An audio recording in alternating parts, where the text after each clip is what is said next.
নমস্কার, ডক্টর প্লাসের অনুষ্ঠানে আপনাদের সকলকে স্বাগত। আজ আপনাদের সঙ্গে রয়েছি আমি অভিনন্দা।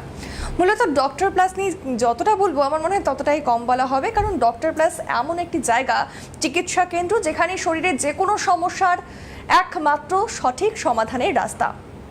এবং সেই ডক্টর প্লাসের যে প্রতিটা এপিসোড হয়, আপনারা যারা দেখেন নিত্যদিন তারা জানেন যে বিভিন্ন রকম গুরুত্বপূর্ণ বিষয়, যেটা হয়তো স্বাভাবিকভাবেই আমাদের সাধারণ মানুষের জানাটা সম্ভব নয়।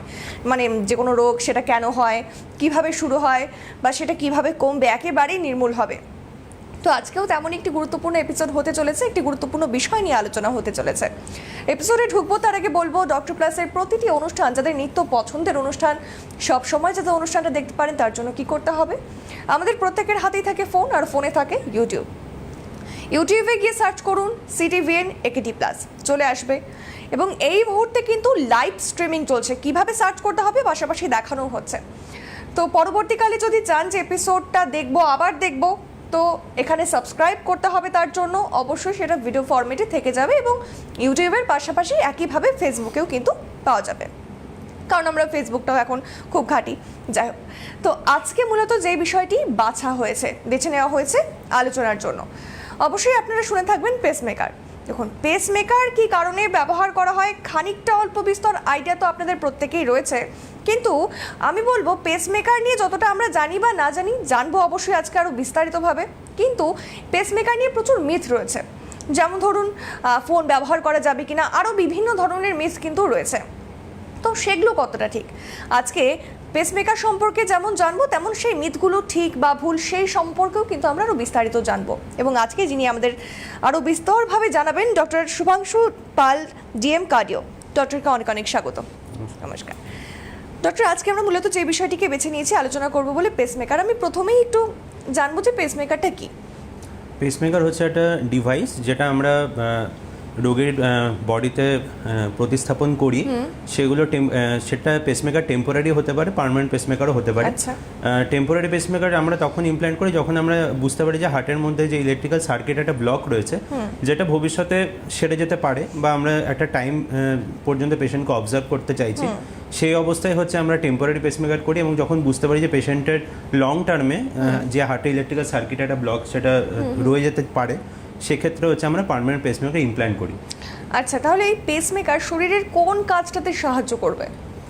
ইন জেনারেল হচ্ছে আমাদের বডিতে যেটা হার্টের মধ্যে একটা ইলেকট্রিক্যাল সার্কিট ইন্ট্রিনসিক রয়েছে, তার মধ্যে বিভিন্ন পার্ট কম্পোনেন্ট রয়েছে, যেমন SA নোড, AV নোড, এবং তারপর যে পার্কিনজি ফাইবার দিয়ে হচ্ছে যে ইলেকট্রিক্যাল সার্কিটটা গোটা হার্টের মধ্যে ছড়িয়ে যায়, সেই কারণে হচ্ছে হার্টটা হচ্ছে কন্ট্রাক্ট করছে। এবার যখনই হচ্ছে এই সার্কিটের কোনো একটা পার্টে যদি কোনো রকম কোনো ত্রুটির জন্য এই ইলেকট্রিক্যাল সার্কিটটা গোটা হার্টে ইলেকট্রিসিটিটা ছড়িয়ে পড়তে পারছে না, সেক্ষেত্রে হচ্ছে পেসমেকার জিনিসটা আমরা ইমপ্ল্যান্ট করি, এবং এই পেসমেকারটাই হচ্ছে হার্টকে কন্ট্রাক্ট করতে হেল্প করে। আচ্ছা, বেশ, মোটামুটি আমরা পেসমেকার কি সেটা তো বুঝলাম।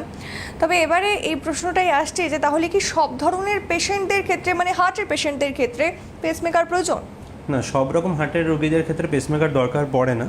যে সমস্ত পেশেন্টের ক্ষেত্রে, এটা আমি বললাম যে হার্টের যে ইলেকট্রিক্যাল সার্কিট রয়েছে, SA node, AV node, his bundle এবং পার্কিনজি ফাইবার, এই কোনো একটা লেভেলে যদি একটা ব্লকেজ তৈরি হয়, যার ফলে যে হার্টের ইন্ট্রিনসিক যে পেসমেকার, যেটা আমরা SA নোডকে বলে থাকি, তার দ্বারা তৈরি করা যে ইম্পালসটা, যেটা গোটা হার্টে পৌঁছতে পারছে না, সেই কারণে হচ্ছে হার্টটা নিজের ছন্দে নর্মাল যে রিদমে সেটা বিট করতে পারছে না, সেক্ষেত্রেই আমাদের পেসমেকার দরকার পড়ে।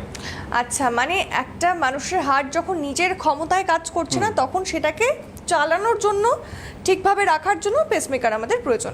বেশ, তাহলে মূলত কি কি লক্ষণ আমরা দেখলে পরে বুঝতে পারবো যে না, এই পেশেন্টের পেসমেকার প্রয়োজন? জেনারেলি হচ্ছে এই ধরনের পেশেন্ট যাদের ক্ষেত্রে ইলেকট্রিক্যাল সার্কিটটা ঠিকঠাকভাবে কাজ করতে পারে না, তাদের ক্ষেত্রে হচ্ছে হার্ট যেহেতু নিজের রিদমে বিট করে না, সেই কারণে হচ্ছে একটা পেশেন্টের হঠাৎ করে অজ্ঞান হয়ে যাওয়ার মতো একটা সিমটম দেখা দেয়, যেটা হচ্ছে পেশেন্টের হঠাৎ করে জ্ঞান চলে যায়, এবং কিছুক্ষণের মধ্যে সাধারণত সেই জ্ঞানটা আবার ফিরেও আসে। এরকম অনেক ক্ষেত্রে ভাবা হয় যে এটা হয়তো নার্ভের সমস্যা বা এরকম কিছু। এই করে আমরা অনেক পেশেন্ট আগেও দেখেছি যারা অনেক দিন ধরে এপিলেপসির ওষুধ খাচ্ছেন, কিন্তু অ্যাকচুয়ালি তার রোগটা কিন্তু হচ্ছে তার হার্টের ইলেকট্রিক্যাল সার্কিটে, যে হার্টটা ঠিকঠাক মতো বিট করতে পারছে না, সেক্ষেত্রে হচ্ছে তার ব্রেনে হচ্ছে ঠিকঠাক টাইমে ব্লাড পৌঁছাচ্ছে না, সেই কারণে পেশেন্ট অজ্ঞান হয়ে যাচ্ছে। তো যে ইন জেনারেল হচ্ছে পেশেন্টের মোস্ট কমন যে সিমটম যেটা হয় যে অজ্ঞান হয়ে যাওয়া, কিন্তু এছাড়াও হচ্ছে পেশেন্টের এরকম হতে পারে যে পেশেন্ট যখন এক্সারসাইজ করছে তখন হচ্ছে পেশেন্টের হার্ট রেটটা ঠিকমতোভাবে বাড়ছে না, এটাকে আমরা ক্রোনোট্রপিক ইনকম্পিটেন্স বলি।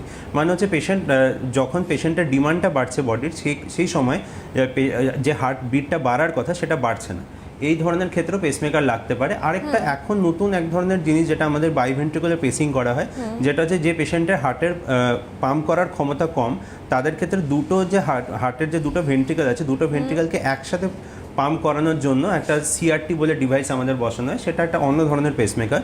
তো সেই ধরনের ক্ষেত্রে আমাদের পেসমেকার ইমপ্ল্যান্ট করতে হতে পারে। আচ্ছা, এবং এই পেসমেকার শুনলে সবার মাথায় একটা জিনিসই আসে যে পেসমেকার অপারেশন করে অবশ্যই ব্যাপারটাকে বসাতে হবে। সেক্ষেত্রে সেটা কতটা ঝুঁকিপূর্ণ বা কতটা ভয়ের, মানে একটা ভয় তো হবেই, কারণ অপারেশন শুনলেই একটা ভয় আসে, সেটা একটু জানবো। যে কোনো অপারেশনের একটা রিস্ক ফ্যাক্টর থাকে। পেসমেকার অপারেশনে যেহেতু একটা অপারেশন, যেটার একটা রিস্ক ফ্যাক্টর আছে। টেম্পোরারি পেসমেকার হয়, পার্মানেন্ট পেসমেকার হয়, দুটো ক্ষেত্রেই হচ্ছে একটা লিডকে আমরা হার্টের মধ্যে ইমপ্ল্যান্ট করি এবং সেই লিডটা বাইরে একটা পালস জেনারেটরের সাথে যুক্ত থাকে, যেটার মাধ্যমে হচ্ছে ইলেকট্রিক্যাল যে ইম্পালসটাকে হার্টের মধ্যে পৌঁছে দেওয়া হয়। এখন এই যে টোটাল প্রসিডিওরটা এটা যখন আমরা করছি তখন যে আমাদের যে অ্যাক্সেস যেখান থেকে অ্যাক্সেস করা হচ্ছে সেখানে কোনো লোকাল সাইডে কোনো প্রবলেম হতে পারে, লাংসের চারিদিকে বাতাস জমে যাওয়ার সম্ভাবনা থাকতে পারে, হার্টের চারদিকে কোনো রকম ইফিউশন ডেভেলপ করার একটা চান্সেস থাকে। কিন্তু এই যে ইন জেনারেল প্রসিডিওরটা সেফ, 1 to 2% কেসে এরকম কিছু কিছু কমপ্লিকেশনস হতে পারে। তবে পেসমেকার থেকে একদম প্রাণঘাতী অপারেশন করতে গিয়ে পেশেন্টের প্রাণঘাতী কিছু হয়ে গেল, এটা খুবই রেয়ার। আচ্ছা, মানে সেরকম হওয়ার চান্সেস একেবারেই নেই বা খুব কম। খুব কম। বেশ। আচ্ছা, আজকে তো আপনারা জানেন যে আমরা পেসমেকার নিয়ে আলোচনা করছি, তবে হ্যাঁ, আপনাদের প্রশ্ন হার্টের আরও বিভিন্ন সমস্যা নিয়ে থাকতে পারে, তো হার্ট রিলেটেড যে কোনো প্রশ্ন কিন্তু আপনারা করতে পারেন, কারণ এই মুহূর্তে লাইভ ফোনিং অনুষ্ঠান চলছে এবং ডক্টর রয়েছেন। যে কোনো প্রশ্ন এই টাইমটুকুর মধ্যে যদি থাকে তাহলে ফোন করুন এবং কিন্তু জানতে পারবেন তার উত্তর। বেশ, আমরা যে বিষয়ে আলোচনা করছিলাম মূলত এই যে অপারেশন হয়ে গেল, ঝুঁকিপূর্ণ বা সেটা কতটা ঝুঁকিপূর্ণ খুব কম মানুষের ক্ষেত্রে আপনি বললেন, তাহলে পেসমেকার বসানোর পর আমাদের জীবনযাত্রা কি আগের মতো স্বাভাবিক হবে বা স্বাভাবিক হয়? এই প্রশ্নটা খুবই কমন। এই প্রশ্নটার উত্তর দেওয়ার আগে আমি প্রথম যে ইমপ্ল্যান্টের যে পেসমেকার ইমপ্ল্যান্ট হয়েছিল তার গল্পটা একটু বলি। এই ভদ্রলোক মোটামুটি এই 40-এর ঘরে তার এসে এরকম কমপ্লিট হার্ট ব্লক হয়ে গেছিলো, বারবার উনি অজ্ঞান হচ্ছিলেন এবং ওই সময় হচ্ছেন একজন কার্ডিওলজিস্ট, একজন ইঞ্জিনিয়ার, এনারা প্ল্যান করে এই পেসমেকার ওনার বডিতে ইমপ্ল্যান্ট করেছেন। একদম প্রথম দিকের পেসমেকার ওনার, তার ব্যাটারি হয়তো কয়েক সপ্তাহ চলেছিল এবং তাকে অনেকবার তার পেসমেকার রিভিশন করা, তার লিড চেঞ্জ করা, ব্যাটারি চেঞ্জ করা, এরকম করতে হয়েছে। এই চেঞ্জেসগুলো কি করে করা হয়, মানে ওগুলো অপারেশনের মাধ্যমে? পরবর্তীকালে ওনার ক্ষেত্রে অনেকবার অপারেশন করতে হয়েছে, মানে সেটা কতটা যেহেতু এটা একদমই প্রথম দিকের পেসমেকার, কিংবা তখন জাস্ট স্টার্ট হচ্ছে জিনিসটা। তার আগে হচ্ছে এক্সটার্নাল পেসমেকার হতো, পেশেন্টকে শুয়ে রাখা হতো এবং মানে ওই এক্সটার্নাল পেসমেকার ছাড়া কিন্তু পেশেন্ট বাইরে তার কোনো লাইফ ছিল না। এই আমি যে গল্পটা বলছি এই গল্পটা হচ্ছে প্রথম যেদিন এরকম হয়েছিল যে একজন মানুষের বডিতে একটা পেসমেকার ইমপ্ল্যান্ট করা হয়েছিল এবং স্বভাবতই সেই পেশেন্ট, তখনকার যা টেকনোলজি ছিল সেই অনুযায়ী তার ব্যাটারি অতটা ভালো ছিল না বা তার লিড সিস্টেম অতটা ভালো ছিল না, যে কারণে অনেকবার তাকে পেসমেকার ব্যাটারি চেঞ্জ করতে হয়েছিল। কিন্তু ভদ্রলোক হচ্ছে বেঁচে ছিলেন। ওনাকে যে কার্ডিওলজিস্ট ওনার অপারেশন করেছিল, যে ইঞ্জিনিয়ার সেটাকে ডেভেলপ করেছিল, তার ওয়াইফ যিনি ছিলেন, যিনি এই গোটা জিনিসটাতে পুরোপুরি ইনভলভ ছিলেন আর কি, এনাদের সবার থেকে বেশি উনি বেঁচেছিলেন। উনি মারা যান টোটালি একটা আনরিলেটেড রোগ, ওনার একটা স্কিন ক্যান্সার হয়েছিল, তাতে উনি মারা যান। এবং কিন্তু এই বিষয়টা যেমন পেসমেকার যতক্ষণ অবধি বডিতে রয়েছে সে কিন্তু নিজের কাজটা ঠিকঠাকভাবেই করে। তো পেসমেকার ইমপ্ল্যান্ট একবার করে ফেলতে পারলে, যদি এইটাই একজন রোগীর একমাত্র অসুবিধা থাকে, এইটার জন্য অ্যাটলিস্ট পেশেন্টের মারা যাওয়ার কথা নয়। আচ্ছা, বেশ। তবে আরেকটা প্রশ্ন খুব শোনা যায় অনেকের মধ্যেই, অনেকের কাছেই প্রশ্নটা শোনা যায় যে পেসমেকার যার রয়েছে সে মোবাইল ব্যবহার করতে পারবে না বা কতটা ঝুঁকিপূর্ণ সেক্ষেত্রে, কারণ মোবাইল তো আমাদের নিত্যদিনের সঙ্গে মোবাইল ছাড়া আমরা চলতে পারি না, কিন্তু সেটা আলাদাই বিষয়, যদি দরকার হয় মোবাইল ব্যবহার করবেন না, কিন্তু মোবাইল কি ব্যবহার করা যায় না? মানে এটা কি মিথ নাকি এটা একটা ভুল কথা? এটা দুটো কথাই সত্যি, করা যায় আবার করা যায় না। করা যায়, ব্যাপারটা হচ্ছে গোটা ব্যাপারটাই হচ্ছে একটা ম্যাগনেটিক ইন্টারফারেন্সের প্রশ্ন। যেহেতু সমস্ত ফোনেই ম্যাগনেট থাকে, এই ম্যাগনেটটা যদি আমরা ডিরেক্টলি পেসমেকার সাইটের উপর বসিয়ে দিই তাহলে হচ্ছে পেসমেকারের দুটো কাজ হয় বেসিক্যালি। একটা হচ্ছে বডির নিজস্ব রিদমটাকে সেন্স করা, এবং যখন হচ্ছে ও বুঝতে পারছে যে বডির নিজস্বভাবে হার্টকে স্টিমুলেট করতে পারছে না, ওই সময়ও পেস করে। তো এই জন্য সেন্সিং অ্যান্ড পেসিং এই দুটো পার্টি খুব ইম্পর্টেন্ট। তো এই ম্যাগনেট এই পেসমেকার উপর বসিয়ে দিলেই সেন্সিং পার্টটা হচ্ছে নষ্ট হয়ে যায়, যে কারণে হচ্ছে এই মোবাইল বলুন বা অন্য যে কোনো ইলেকট্রোম্যাগনেটিক ফিল্ডে মানে ঢুকতে কম ব্যবহার করাই ভালো। না কম ব্যবহার কর, মানে আমি বলছি মানে এখনকার যে মেশিনগুলো রয়েছে তাতে হচ্ছে ইলেকট্রোম্যাগনেটিক ইন্টারফারেন্সের এই পার্টগুলো ওরা অনেকটাই নিগেট করতে পারে। আচ্ছা। মোবাইল একদম ডাইরেক্ট পেসমেকার সাইটের উপর না বসালে জেনারেলি খুব একটা অসুবিধা হয় না। আচ্ছা বেশ, আরো প্রচুর প্রশ্ন রয়েছে, তার আগে একজন দর্শক বন্ধু রয়েছেন টেলিফোন লাইনে। হ্যালো, নমস্কার, কে বলছেন, কোথা থেকে বলছেন? হ্যালো। হ্যালো, হ্যাঁ, আমি পূর্ব বর্ধমান থেকে বলছি। আচ্ছা, আপনার নাম আর বয়স? হ্যাঁ, নাম হচ্ছে অসীম কুমার পাঁজা। আচ্ছা, বয়স? 72। আচ্ছা, বলুন কি প্রশ্ন, কি জানতে চান?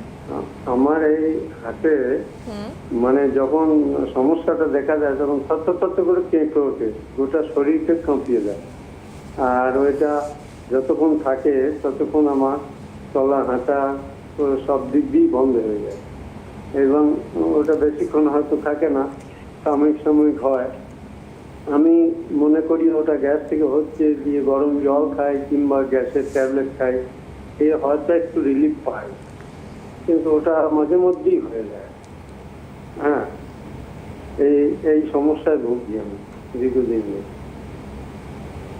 সমস্যা হ্যালো। কি বললেন? আপনি যদি আরো একবার একটু আরেকবার বলতেন। ওই যে বলছি, বুকটা যখন থরথর করে কেঁপে ওঠে, হাতটা যখন বিট দেয়, প্রচন্ড বিট দেয়, মানে নর্মাল বিট থেকে অনেক বেশি বেড়ে যায়। হার্টবিট। আচ্ছা, হ্যাঁ হ্যাঁ, তারপর? প্রচন্ড বেড়ে যায়, এবং যেটুকু সময় থাকে সেইটুকু সময় মনে হয় কোথায় গেল। আবার এক সময় মনে হয় হাতটা কোথায় মিস করবে, মনে হয় এটা। কোনো সময় অজ্ঞান হয়ে যায় না, কিন্তু ওইরকম টেন্ডেন্সিটা থাকে কোনো সময়। আর এই হার্ট বিটটা যখন বেড়ে যায় তখন আমার শরীর ভেঙে ওঠে, মানে থরথর করে কাঁপতে থাকি, এই পজিশনে ভুগছি, এরকম অবস্থা। হ্যালো। আপনার যে সমস্যাটা হচ্ছে এটা অ্যাকচুয়ালি আমি যে ইলেকট্রিক্যাল সার্কিটের কথাটা বলছিলাম এটারই কোনো জায়গায় প্রবলেমের জন্য হতে পারে। আমি যে আলোচনাটা করছি এটা হার্টবিটটা কমে যাওয়ার জন্য, আপনার এই সমস্যাটা হার্টবিট বেড়ে যাওয়ার জন্য। এবার এই ব্যাপারটা আপনার যেটা মনে হচ্ছে যে হার্টবিটটা ওই সময় বেড়ে যাচ্ছে, এটার অ্যাকচুয়ালি একটা এভিডেন্স দরকার, মানে আমাদের এটা ইসিজি ডকুমেন্টেশনটা খুব প্রয়োজন। আপনার যে মুহূর্তে এই জিনিসটা হচ্ছে সেই সময় যদি আপনি একটা ইসিজি ডকুমেন্ট করতে পারেন তাহলে এটা ডেফিনেটলি বোঝা সম্ভব যে এটা এই সময় অ্যাকচুয়ালি হার্ট রেটটা বাড়ছে না, এটা আপনার মনে হচ্ছে। আরেকটা কথা, যদি আপনার মনে হচ্ছে যে এই জিনিসটা খুবই কম টাইমের জন্য পারসিস্ট করছে, যে এই সময় ঠিক ওই মুহূর্তে আপনার পক্ষে ইসিজি করানোটা সম্ভব নয়, তাহলে আমাদের একটা হল্টার সিস্টেম হয়, যেটা 24 আওয়ার্স একটা মেশিন আপনার বডিতে লাগানো থাকে, যেটা হচ্ছে বিট টু বিট এই হার্টের যে অ্যাক্টিভিটিসগুলো হচ্ছে সেটাকে রেকর্ড করে, মানে বেসিক্যালি এটা 24 ঘন্টার ইসিজি। তো এটার মাধ্যমে হচ্ছে আমরা বুঝতে পারি যে হার্টের রেটটা আদৌ ওই সময়টা বাড়ছে বা কমছে কিনা, এবং সেটা অনুযায়ী যে হল্টার রিপোর্ট বা এটা রিপোর্ট অনুযায়ী আমরা স্পেসিফিক থেরাপি আপনাকে দিতে পারবো। বুঝতে পারলেন আপনি? হ্যাঁ, বুঝতে পেরেছি, ওই এক্সামিনটা করতে হবে আমাকে। হ্যাঁ, একদমই। আর যদি আরও আপনি চান ডক্টরের কাছে এসে সামনাসামনি যোগাযোগ করবেন, আরও বিস্তারভাবে জানবেন, বিস্তারিতভাবে, তাহলে অবশ্যই আপনাকে ডক্টর প্লাসে আসতে হবে, বিরাটিতে আসতে হবে। বেশ, আর কোনো প্রশ্ন রয়েছে আপনার? না, আর কোনো প্রশ্ন নাই। ওই আচ্ছা আচ্ছা, বেশ, অসংখ্য ধন্যবাদ ফোন করার জন্য। বেশ, আমরা মোটামুটি যে আলোচনায় ছিলাম আবারও আলোচনায় ফিরছি।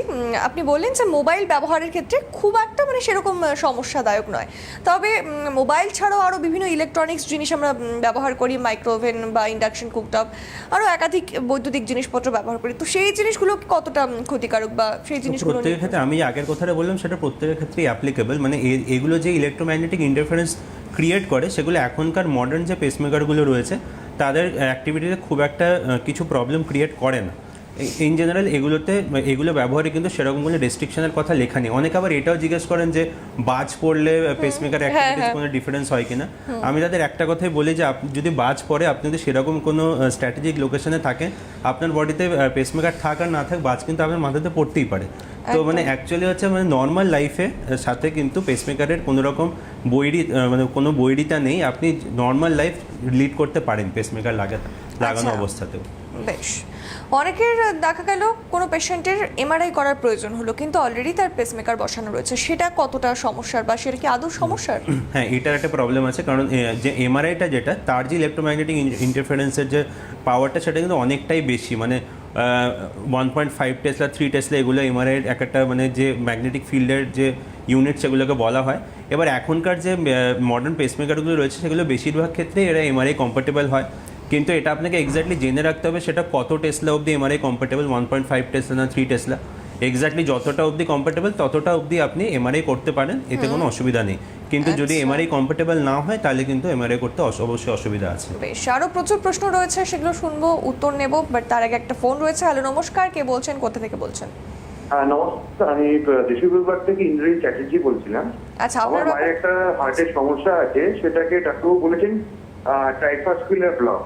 তো সেইখানে উনি একটা পেসমেকার সাজেস্ট করেছেন। তো এই ক্ষেত্রে পেসমেকার নেওয়াটাই কি একমাত্র সমাধান, বা পেসমেকার নিলেও সেটাই সেই ব্লকটা থেকে কি, বা হার্টের সমস্যা যেটা এখন হচ্ছে মাঝে মাঝে যেটা মানে ব্ল্যাকআউট হচ্ছে, যেটাকে আমরা সিনকোপ বলি, সেটা হচ্ছে ফোনটা কোনোভাবে যান্ত্রিক গোলযোগের জন্য ফোনটা কেটে গেছে। আবারও চেষ্টা করুন, যোগাযোগ করুন অবশ্যই। আর খানিকটা সময় রয়েছে, অনুষ্ঠান চলতে থাকবে। তো আমরা যেটা মোটামুটি বললেন আর কি, ব্ল্যাকআউট যেটা হচ্ছে, ব্ল্যাকআউট কিন্তু একদম টিপিক্যাল যেটা কার্ডিওজেনিক সিনকোপ যেটা আমরা বলি, যে হার্টের সমস্যার জন্য ব্রেনে অক্সিজেন কম যাওয়ার জন্য পেশেন্টের বারবার করে অজ্ঞান হচ্ছে, এবং সেই ব্যাকগ্রাউন্ডে যদি ট্রাইফ্যাসিকুলার ব্লক যেটা উনি বললেন, বা ইভেন বাইফ্যাসিকুলার ব্লক যেগুলো আমরা বলে থাকি, এগুলোর ক্ষেত্রে কিন্তু পেসমেকার হচ্ছে একমাত্র ট্রিটমেন্ট। এগুলো এছাড়া কিন্তু মানে কোনো ওষুধ দিয়ে জিনিসটাকে ঠিক করে দেওয়া যায় এরকম কিন্তু কোনো এভিডেন্স নেই। এবং আরেকটা একটা কথা আমি এখানে ইম্পর্টেন্ট এটা বলতে চাই, অনেকের ক্ষেত্রে কমপ্লিট হার্ট ব্লক থাকে, এবার পরবর্তীকালে কোনো একটা ইসিতে দেখালো তার হার্ট রিদমটা নর্মাল, বা এরকম ট্রাইফ্যাসিকুলার ব্লক বাইফ্যাসিকুলার ব্লক আছে, কোনো একটা ইসিতে দেখা গেলো হয়তো সেটা সাময়িক ওই সময় পাওয়া যাচ্ছে না, এর মানে কিন্তু এই নয় যে ওনার হার্টের যে ইলেকট্রিক্যাল সার্কিটের প্রবলেমটা সেটা সেরে গেছে। অনেক সময় একজন পেশেন্টের কিছু কিছু সময় কমপ্লিট হার্ট ব্লক হয়, কিছু কিছু সময় তার হার্ট রিদম হয়তো নর্মাল থাকে, কিন্তু যে সময় কমপ্লিট হার্ট ব্লকটা হচ্ছে ওই সময় এই সাপোর্টটা দেওয়ার জন্যই পেসমেকারটা দরকার, নয়তো কিন্তু পেশেন্টের বারবার এই ব্ল্যাকআউট হয়ে যাওয়া, অজ্ঞান হয়ে যাওয়া, এই সমস্যাগুলো হতে থাকবে। আচ্ছা, বেশ, আশা করি উনি দেখছেন, হয়তো ওনার উত্তর উনি পেয়ে গেছেন। আচ্ছা, আমরা যে কথা আলোচনা করছিলাম যে বিষয়ে, যে আপনি খানিকক্ষণ আগেই বলছিলেন যে পেসমেকারের ব্যাটারি তৎকালীন সময় খুব একটা ভালো ছিল না, বেশি দিন চলতো না। তবে এইবারে প্রশ্ন হলো, এখনকার সময় দাঁড়িয়ে সে ব্যাটারি কতদিন চলবে, বা সেটা বদলাতে কি হয়, বা হলে পরে সেটার কি প্রসিডিউর রয়েছে? এখনকার যে মোটামুটি পেসমেকারগুলো রয়েছে সেগুলো বলা হয় 8 থেকে 15 বছর পর্যন্ত তার ব্যাটারি ব্যাকআপ মোটামুটি থাকে। এখন এই যে নাম্বারটা, এটা বুঝতে পারছেন একটা বিরাট ভ্যারিয়েশন। তো এগুলো পুরোপুরি ডিপেন্ড করে যখন পেসমেকারটা বসানো হচ্ছে তখন তার প্যারামিটার্স কীরকম আছে, সেই পেশেন্টের পেসমেকারের প্রয়োজন কতটা পড়ছে। এমন অনেক সময় হয় যে তার হয়তো 1 to 2% পেসিং দরকার পড়ছে, বেশিরভাগ সময় সে শুধু সেন্সই করছে, তাকে কোনো রকম আউটপুটই জেনারেট করতে হচ্ছে না। এগুলোর উপরই মোটামুটি ডিপেন্ড করে তার ব্যাটারি কতদিন অবধি চলবে। ব্যাটারি যদি শেষ হয়ে যায় সেক্ষেত্রে হচ্ছে যে আমাদের পেসমেকারের বেসিক্যালি দুটো কম্পোনেন্ট থাকে, একটা লিড যেটা আমি বললাম যেটা হার্টের মধ্যে দেওয়া থাকে, আর বাইরে একটা পালস জেনারেটর থাকে। তো আমরা ওই পালস জেনারেটরটার মধ্যেই ব্যাটারি এবং তার যে সার্কিটরি পুরোটাই ওর মধ্যেই থাকে। তো ওই গোটা জিনিসটাকে শুধু আমরা রিপ্লেস করে দিই। যদি লিডের প্যারামিটার ঠিকঠাক থাকে ওই লিডটা কিন্তু ভেতরে যেরকম ছিল ওরকমই থেকে যায়। আচ্ছা, আরও জানবো, তার আগে একটা ফোন রয়েছে। হ্যালো, নমস্কার, কে বলছেন, কোথা থেকে বলছেন? আমি দিলীপ খুঁটিয়া, ঝাড়গ্রাম থেকে বলছি। আচ্ছা, আপনার ব্যাপারেই জানবেন? আগে বলছি আপনার ব্যাপারেই জানবেন? হ্যাঁ, আমার ব্যাপারেই জানবো। আচ্ছা, আপনার বয়স? আমার বয়স 65। আচ্ছা, বলুন কি সমস্যা? আমার ভাল্ব একটা চেঞ্জ করা হয়েছে, মেটালিক ভাল্ব লাগানো হয়েছে। তো ভাল্বটা কি খারাপ হতে পারে, বা খারাপ হলে সেটা কি আবার অপারেশন করে লাগানো যাবে, বা কতদিন চলবে, এটা জানতে চাইছি। মেটালিক ভালভ যেটা আপনার বডিতে রয়েছে এটা আমাদের প্রথম কথা জানতে হবে এটা কি কোম্পানির ভালভ, এবং তার মানে কি কম্পোজিশনটা কি, এবং সেটা অ্যাকচুয়ালি কোন হার্টের কোন জায়গাতে এক্স্যাক্টলি বসানো রয়েছে। হার্টে বসানো ভালভ মেটালিক ভালভ অবশ্যই খারাপ হতে পারে, জেনারেলি হয় না কিন্তু হওয়ার সম্ভাবনা রয়েছে। একটা ব্লাড থিনার ওষুধ আপনাকে অবশ্যই দেওয়া থাকবে যেটা আপনাকে রেগুলার বেসিসে খেতে বলা হয়েছে। যদি এটা এবং আমরা একটা ব্লাড প্যারামিটার মনিটর করি সেটাকে বলে আইএনআর, পিটিআইএনআর। এই আইএনআর যে ভ্যালুটা সেটা কতর মধ্যে রাখতে হবে সেটা আপনার ডাক্তারবাবু আপনাকে বলে দেবেন। এর থেকে কমে গেলে অনেক সময় যে হার্টের যে ভালভটা রয়েছে ওটার মধ্যে রক্ত জমাট বাঁধতে পারে, এবং সেই ভালভটা কিন্তু বন্ধ হয়ে যাওয়ার একটা সম্ভাবনা থাকে। তো সেই জন্য হচ্ছে আপনার যে ডাক্তারবাবু রয়েছেন ওনার কাছে আপনি রেগুলার ফলো আপে থাকবেন, এবং যদি দেখা যায় যে এই ভালভটা বন্ধ হয়ে গেছে বা ওই ভালভটা ঠিকঠাক করে ফাংশন করছে না, সেক্ষেত্রে আবার রিডিউস সার্জারি দরকার পড়তে পারে। একেবারেই, বেশ, অসংখ্য ধন্যবাদ ফোন করার জন্য। এবং এই মুহূর্তে আরও একজন রয়েছেন ফোন লাইনে। হ্যালো, নমস্কার, কে বলছেন, কোথা থেকে বলছেন? হ্যাঁ, আমি পাঁশকুড়া থেকে বলছি, তাপস পন্ডা, পাঁশকুড়া পূর্ব মেদিনীপুর। আচ্ছা, আপনার ব্যাপারে জানবেন? হ্যাঁ, আমাদের ব্যাপারে জানি। আপনার বয়স আর কি সমস্যা বলুন? বয়স হচ্ছে 44। আচ্ছা, কি সমস্যা রয়েছে বলুন? সমস্যা হচ্ছে মানে বাঁ দিকটা ব্যথা করে, ঠিক আছে, এটা মানে কয়েক মাসই হচ্ছে। যে তারপরে ওই হার্টের জন্য ডাক্তারবাবুকে দেখালাম, ইসিজি করালাম, ইসিজিতে বললো সামান্য একটু সমস্যা। তারপর লিপিড প্রোফাইল টেস্ট করলাম, ওখানে দেখলাম যে ট্রাইগ্লিসারিডটা মানে খুবই হাই, 435 না কত। এবার সেইটার জন্য উনি মূলত ওষুধ দিয়েছেন। এবার সেইটা মানে ওষুধটা কিছুদিন খেয়েছি, তারপর আর সমস্যা সেরকম নেই। আবার মাঝে মাঝে যেন মানে বাঁ দিকটা যেন অস্বস্তি লাগে। এর এই মধ্যে কি করবো খুঁজে পাচ্ছি না। আপনার যে ব্যথাটা হচ্ছে ওটা কি হাঁটাচলা করলে বাড়ে? না, হাঁটাচলা করলে ব্যথাটা বাড়ে না। আগে যেটা সমস্যা হতো মানে গভীর শ্বাস প্রশ্বাস নিলেও মনে হতে ব্যথা আছে, ঠিক আছে। ওই জন্যই আমি মানে ভয়ে টেস্ট করতে গেলাম, মানে ইসিজি করে। ইসিজিতে সামান্য ফল্ট আছে বললো ডাক্তারবাবু। খাওয়ার পর কি আপনার ট্রাইগ্লিসারিডটা দেখলাম অনেক হাই, 435। আপনার ব্যথাটাকে খাওয়ার পর বা রাতের দিকে বাড়ে? না না না, এরকম কোনো ব্যাপার না। আচ্ছা, আপনার যে সমস্যাটা বলছেন যে ব্যথাটার ক্যারেক্টারটা অ্যাকচুয়ালি কি, সেটা আপনার যে ডাক্তারবাবু রয়েছেন উনি আপনাকে খুব ভালো গাইড করতে পারবেন। ট্রাইগ্লিসারাইডের সমস্যাটা যেটা রয়েছে সেটার জন্য আপনাকে যে ওষুধটা উনি দিয়েছেন ওই ওষুধটা কিন্তু আপনাকে কন্টিনিউ করতে হবে। মানে ওষুধটা কিছুদিন খেয়ে ট্রাইগ্লিসারাইড ভ্যালুটা কমে গেলে আবার বন্ধ করে দিলে কিন্তু আবার ট্রাইগ্লিসারাইডটা যেরকম ভ্যালুতে ছিল ওরকম জায়গাতেই ফিরে যাবে ইন জেনারেল আর কি। তো ওষুধটা আপনি কন্টিনিউ করবেন এবং এই ব্যথাটার জন্য স্পেসিফিক আরও কিছু থেরাপি লাগবে কিনা সেটা আপনার ডাক্তারবাবু আপনাকে বেটার গাইড করতে পারবেন। একবারই যদি আরও কিছু জানার হয়, যদি ডাক্তারবাবুর কাছে এসে সামনাসামনি চিকিৎসা নিতে চান, তাহলে অবশ্যই নিচে দেওয়া নাম্বারে ফোন করুন, ডক্টর প্লাসে আসুন, সুচিকিৎসা পাবেন, সমাধান পাবেন। বেশ, আমরা যে বিষয়ে আলোচনা করছিলাম, যেখানে পেসমেকার বসানো হলো এবং যাবতীয় কী কী মিথ রয়েছে বা কী যে কোনো প্রশ্ন মোটামুটি আমরা পেয়ে গেছি, যেই ধারণা বা ভুল ধারণা আমাদের ছিল পেসমেকার রিলেটেড। তো এক্ষেত্রে পেসমেকার বসানোর পর চিকিৎসকের ফলো আপ কি প্রয়োজন, আর যদি সেটা প্রয়োজন হয় তাহলে কেন? হ্যাঁ, পেসমেকারের পর ফলো আপ অবশ্যই দরকার। প্রথম ফলো আপটা এই কারণে লাগে যে যে জায়গায় অপারেশন করা হয়েছে ওই জায়গাটায় ঘাটা ঠিকঠাক শুকোচ্ছে কিনা, ওখানে কোনো ইনফেকশন কিছু হচ্ছে কিনা। এবং আরেকটা জিনিস সেটা ইম্পর্টেন্ট, পেসমেকারটা কিন্তু একটা প্যাসিভ ডিভাইস হিসেবে জাস্ট বসিয়ে দেওয়া হচ্ছে এরকম নয়। মানে প্রত্যেকটা পেসমেকারে কিন্তু স্পেসিফিক আমি পেসমেকার থেকে ফাংশন কী চাইছি যে ডাক্তারবাবু ওটা ইমপ্ল্যান্ট করছেন, উনি স্পেসিফিক্যালি সেটা কিন্তু ওই পেসমেকার প্রোগ্রামিংয়ের মাধ্যমে সেটা ঠিক করে দেন। তো এবার হচ্ছে সেইটার জন্য ইম্পর্টেন্ট আরেকটা ব্যাপার হচ্ছে পেসমেকারটা বসানোর পর যে পেসমেকারের লিড রয়েছে বা যে ব্যাটারি রয়েছে, যে পালস জেনারেটরটা রয়েছে, সেগুলো প্যারামিটার্সগুলো ঠিকঠাক আছে কিনা সেগুলো পিরিয়ডিক্যালি চেক করতে হয়। নয়তো একদিন হঠাৎ করে আপনি দেখতে পারেন পেসমেকারের ব্যাটারি শেষ হয়ে গেছে বা পেসমেকারের লিডের হয়তো কোনো একটা ম্যাল ফাংশন হয়েছে। তো এই প্যারামিটার্সগুলো ঠিকঠাক আছে কিনা। আরেকটা জিনিস যেটা বলছিলাম যে যাদের হার্টের পাম্প কম তাদের ক্ষেত্রে আমরা একটা সিআরটি ডিভাইস বসাচ্ছি। তো এবার এদের ক্ষেত্রে সিআরটি বসানোর পর হার্টের পাম্পটা বাড়ছে কিনা বা অন্য কোনো রকম প্যারামিটার চেঞ্জ করলে এই হার্টের পাম্পটা বাড়ার কোনো চান্সেস রয়েছে কিনা সেগুলো আমাদের ফলো আপ করা উচিত। আরেকটা ইম্পর্টেন্ট হচ্ছে পেসমেকার, যখন আমরা পেসমেকার দিয়ে হার্টকে স্টিমুলেট করছি সেটা তো নর্মাল স্টিমুলেশন হয় না। লং টার্মে অনেক 10% কেসে এরকম দেখা যায় হার্টের পাম্প সামান্য হলেও কমতে পারে। তো সেটাও কমছে কিনা সেটা দেখার জন্য কিন্তু রেগুলার ফলো আপটা দরকার। ওকে, ফাইন। আর একজন দর্শক বন্ধু রয়েছেন ফোন লাইনে। হ্যালো, নমস্কার, কে বলছেন, কোথা থেকে বলছেন? হ্যালো, হ্যালো, হ্যাঁ দিদি নমস্কার। নমস্কার, আপনার নাম আর কোথা থেকে বলছেন? আমি দীঘার থেকে বলছি, শঙ্কর পন্ডা। আচ্ছা, আপনার বয়স, আপনার ব্যাপারেই জানবেন তো? 72। আচ্ছা, বলুন কি সমস্যা? বলছি আমি আর 9 বছর ধরে কোলেস্টোরের ওষুধ খাচ্ছি। আরেকবার বলুন। এখন 9 বছর ধরে আচ্ছা, 9 বছর ধরে কোলেস্ট্রলের ওষুধ খাচ্ছেন। আচ্ছা, বেশ। বলছি 9 বছর ধরে কোলেস্টোরের ওষুধ খেয়ে যাচ্ছে। তারপর এখন মানে থাকতে পারি না, হাতিয়ে পড়ি, কোনো সব পেটে ঢুকে যায়। এটা কি হাতের প্রবলেম?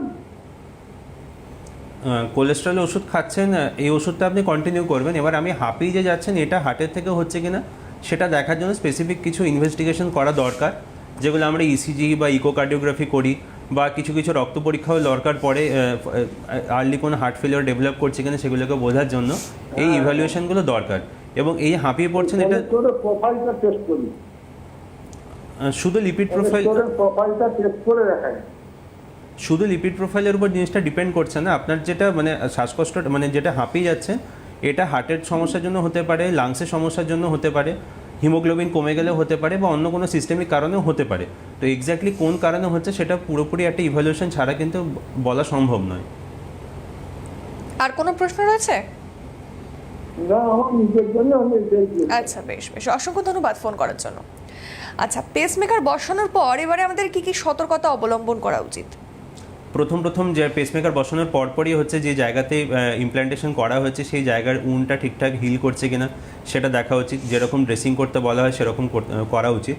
এবং হচ্ছে প্রথম যে দিকে পেসমেকার ইমপ্ল্যান্ট করে সেই হাতটাকে বেশি মুভ করা উচিত নয়, অ্যাটলিস্ট প্রথম 2-3 সপ্তাহ।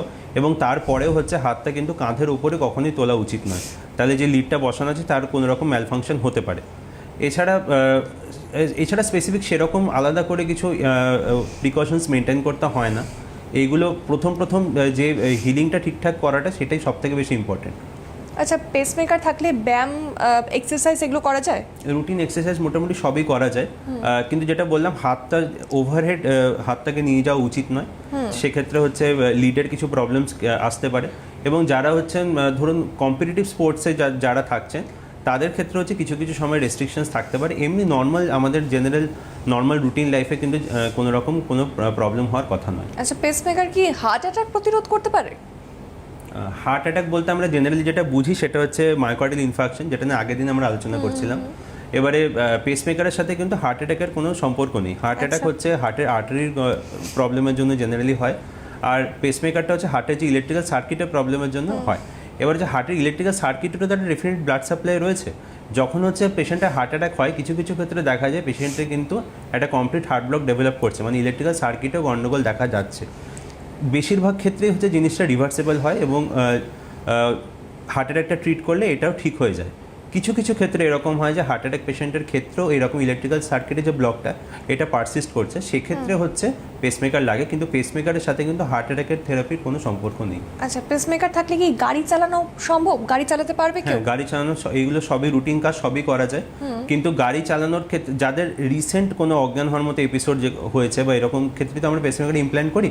খুব রিসেন্ট যদি এরকম অজ্ঞান হওয়ার মতো এপিসোড হয় বা উনি খুব হেভি যানবাহন প্রফেশনালি চালান, সেক্ষেত্রে হচ্ছে স্পেসিফিক জায়গায় কিছু নিয়মাবলী থাকতে পারে তার পেশাগত ক্ষেত্রে। সেগুলোকে হচ্ছে স্পেসিফিক যে ডক্টর আছেন তার সাথে ডিসকাস করে সে ফিটনেসটা নিতে হবে।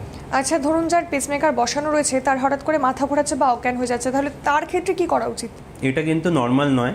যদি এরকম মানে বেসিক্যালি পেশেন্ট এসছেনই হচ্ছে ওনার মাথা ঘোরা চলে, সেই কারণে তাকে পেসমেকার বসানো হচ্ছে, তারপরেও যদি তার মাথা ঘোরার সমস্যাগুলো পারসিস্ট করে সেক্ষেত্রে বুঝতে হবে এটা পেসমেকারের কোনো ম্যালফাংশন হতে পারে। সেটা লিডের ত্রুটির কারণে হতে পারে, তার পালস জেনারেটরের প্রবলেমের কারণে হতে পারে।